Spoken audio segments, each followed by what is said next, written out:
চায়ের সাথে বিস্কুট আমাদের দেশের প্রথম থেকেই এটি একটি দারুণ ফুড কম্বিনেশন।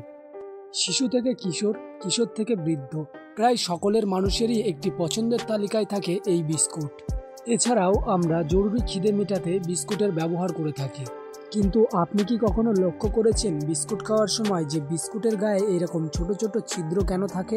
কিংবা বিস্কুটের গায়ে এই ছোট ছোট ছিদ্র দেখে আপনার মনে কি কখনো কৌতূহল জেগেছিল? মিষ্টি, নোনতা, সুগার ফ্রি, এমনকি ক্রিম বিস্কুটেও এরকম ছোট ছোট ছিদ্র থাকে। বিস্কুটের গায়ের এই ছোট ছোট ছিদ্রগুলির প্রথমত কারণ হলো এগুলি বিস্কুটকে সৌন্দর্য করে তোলে।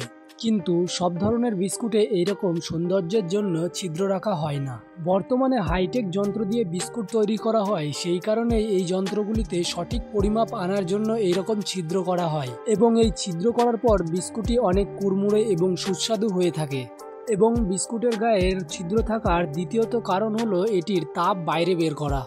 কিন্তু বিস্কুটের গায়ে যদি ছিদ্র না থাকে তাহলে তাপ বের করতে পারবে না এবং বিস্কুট ভেঙে যাওয়ার আশঙ্কা তৈরি হয়। এবং যদি ছিদ্র থাকে তাহলে বিস্কুট বেশি ফুলবে না এবং হাওয়া চলাচল করতে পারবে। সেই কারণেই সব ধরনের বিস্কুটের গায়ে এইরকম ছোট ছোট ছিদ্র থাকে। গম ট্রেতে রেখে ম্যাশিংয়ের নিচে রাখা হয়।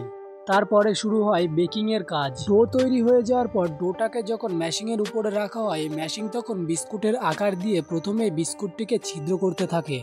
এর ফলে যাতে বিস্কুটগুলো বেক করার সময় বেশি ফুলে না যায়। এই ব্যাপারটা কি আপনি আগে জানতেন না আমাদের ভিডিও দেখে জানলেন? অবশ্যই কমেন্ট করে জানাবেন। এবং আপনি যদি সকাল সন্ধ্যে চা খেয়ে থাকেন এবং চায়ের সাথে বিস্কুট খান তাহলে ভিডিওটিতে একটি লাইক এবং চ্যানেলটি সাবস্ক্রাইব করে পাশে থাকবেন।